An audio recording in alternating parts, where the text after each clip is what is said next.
Today on our 2004 Ford F-350 Crew Cab, we'll be installing the Firestone Level Command Single Gauge with Heavy Duty Compressor, part number F-2097.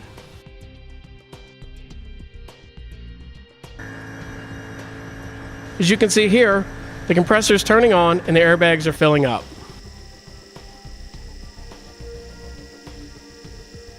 When you push the switch down, it releases the air and lowers the pressure in the airbags.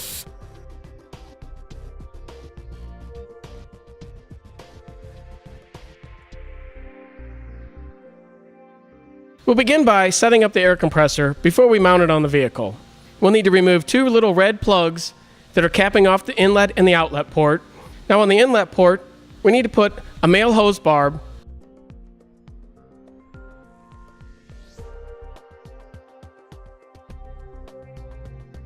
now for the top of the compressor, we need to thread in the check valve. Go ahead and tighten it down.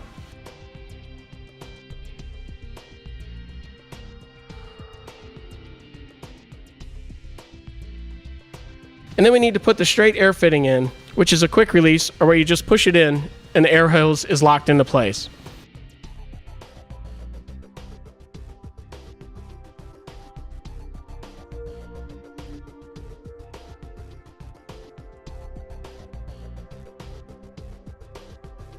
We're going to find a location that we can mount our compressor. You want to try to find an area that'll keep the compressor out of direct water, as well as any excess dirt or debris that may come in contact with it. Ideally, we'd mount this underneath the hood, but on this particular vehicle, there's no room to mount it underneath the hood. So we found just up underneath where the driver's side door is, there's a good area along the rocker panel that'll help keep it protected from any excess water, dirt, or debris. First, we're going to go ahead and hold the compressor up in the area and start with a small drill bit and put some small marks, or pilot hole areas, that we'll come back and drill a larger hole later. We'll ultimately end up with drilling three 3/16 holes for the machine screws, and one hole just small enough that our self-tapping screw will still get a little bit of bite on the metal and secure down. Now that we've got the small holes marked, we can go ahead and set our compressor aside and drill them out to the 3/16 holes on the three that we're going to use the machine screws on. But we're also going to have to use one self-tapping screw which is not supplied, as one of the locations will go into an inner body area that we cannot get to put the nut and the washer on.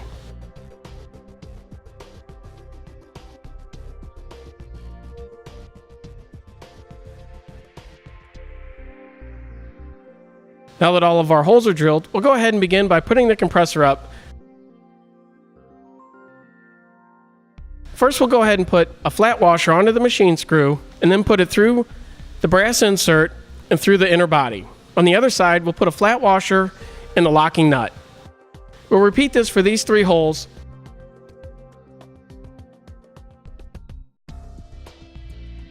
And then on the top hole, we're going to go ahead and put a self-tapping screw in it.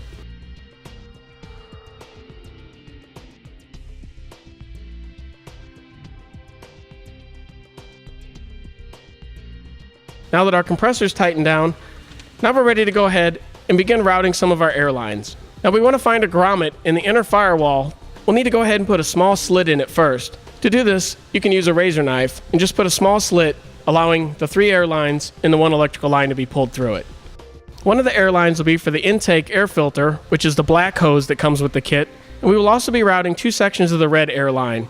We'll go ahead and we'll just push the air lines from the top downward, and then we use an old section of air tubing to help pull the electrical line through.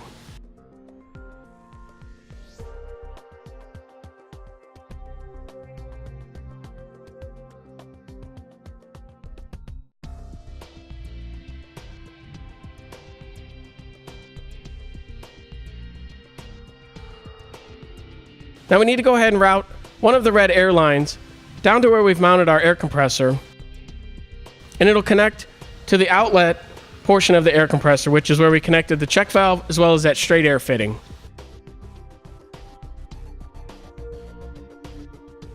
And once we have these two wires run to the air compressor, we'll go ahead and cut off enough excess to reach over to where we're going to mount our gauge and our control. Now we'll go ahead and route the air tube back to the back of the vehicle so we can connect to our airbags. We're going to do this by routing it inside the frame rail and using some connectors that are already part of the frame, as well as some zip ties to help secure the air tube. For now, we're just going to leave it straight back, just over the axle. We'll make these final connections at the end. Next, we need to go ahead and make a few connections underneath at the air compressor.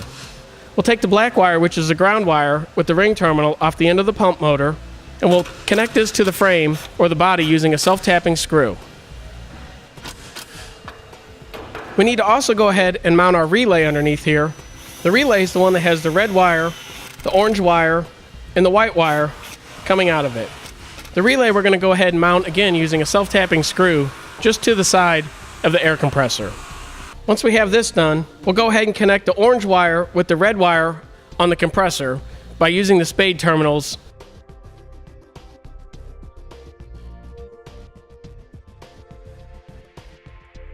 We'll also go ahead and put a little electrical tape over them to help protect them as well as make sure they stay joined.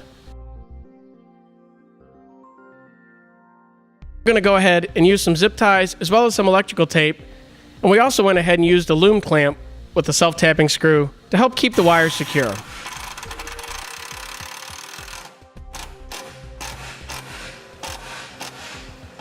Now we'll go ahead and hook our black airline tubing here to the inlet side of the air compressor.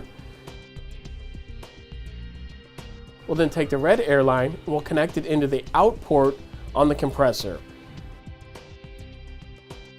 When installing the air hose, you want to make sure on the out port that you push it in completely and then gently pull back, making sure that the airline tubing is secure.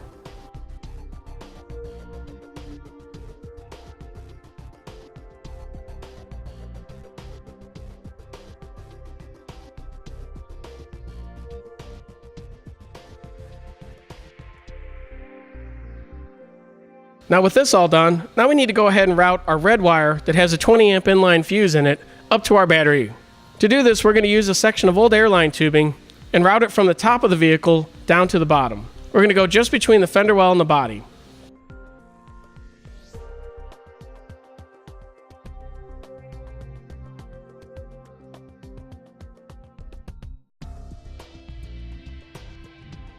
Now that we've got our power wire or our red wire pulled up near the battery, we're going to make sure first we go ahead and pull the 25 amp fuse out of the fuse holder before we make any of our connections. We're going to go ahead and put a ring terminal on the end of the red wire and connect it to the positive side of the battery.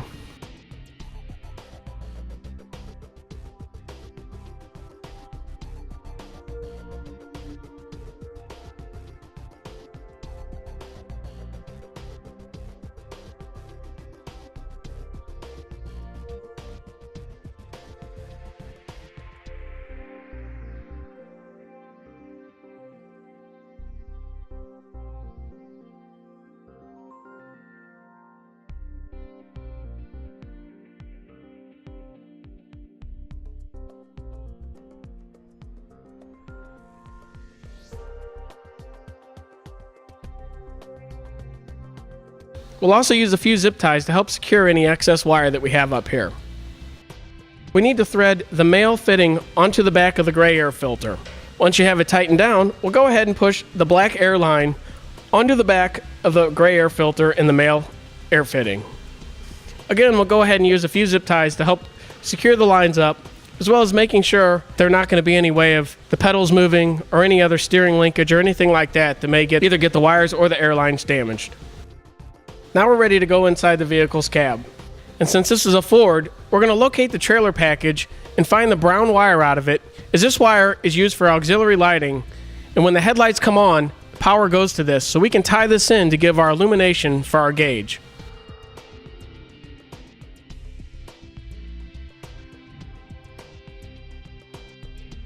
We're also going to go ahead and take the white wire that we ran up through the grommet, and we're going to snip the end off because we have plenty of extra, as we need to make one of the ground wires a little bit longer.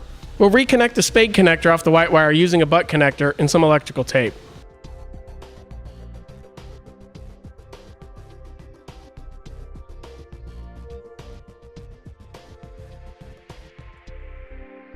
Now we'll also go ahead and go over to the ground wire on the actual gauge, and we'll take the excess wire and use another butt connector and connect to the black wire,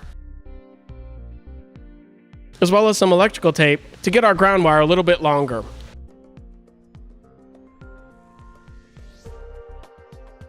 We're going to make the two ground wires for both the switch and the gauge be the same length so we can use the same ground screw. On the end of each of these, we'll put a ring terminal that's supplied with the kit.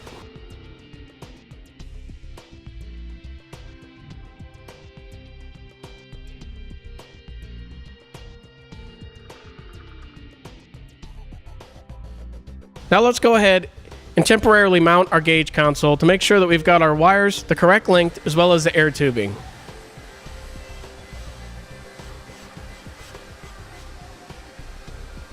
Now that we've got our holes where the screws will hold the bracket up into place, we can go ahead and take the screws back out and begin making our connections.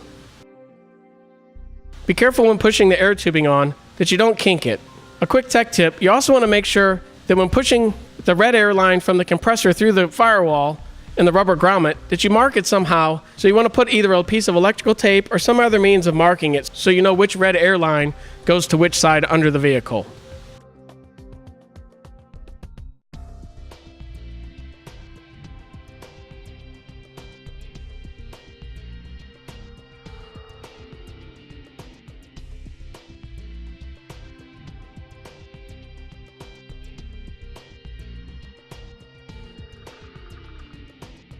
Now we can go ahead and start connecting our wires. We use a small section of wire loom, about 10 to 12 inches long, to give the wires a little extra protection, as well as a little cleaner look.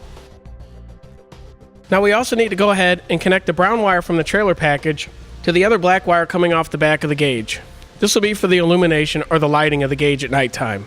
To do this, we'll just line up the two wires in our quick connect, take a pair of pliers, and squeeze it down, and then put the top of the quick connect latch, snapping it into place.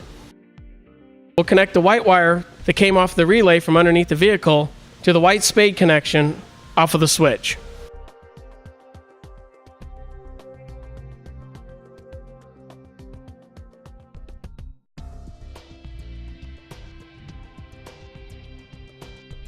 Then we'll go ahead and take our two ground wires that we put the ring terminals on and find a good location up underneath the dash and use a self-tapping screw and ground these. On this particular vehicle, there was already a hole there, so we were just able to reinstall a self-tapping screw into it. Now with all of our connections made, we can go ahead and clean them up a little and get them up underneath the dash using a few zip ties. Now we can go ahead and we're going to go back underneath the hood and install the 25 amp fuse in the fuse holder. Couple small things left to do to complete our install. We need to put the T-fitting at the back of the vehicle that will tee the air line off to each of the airbags. The airbags were previously installed on this vehicle. Depending on how you routed the wire back will depend on how long you need to cut each of the red air tubes to go to each of the airbags.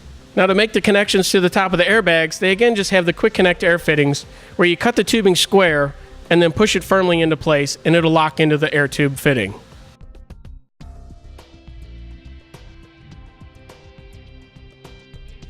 With our air lines in place, we can go ahead and use a few zip ties to help secure it up, making sure we stay as far away from the exhaust as possible on the passenger side.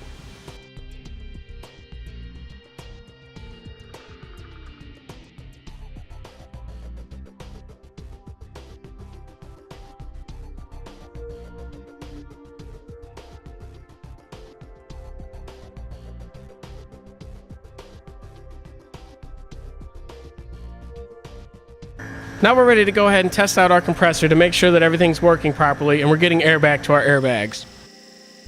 And with that, that'll conclude the installation of our Firestone Level Command single gauge with heavy duty compressor, part number F-2097 on our 2004 Ford F-350 Crew Cab.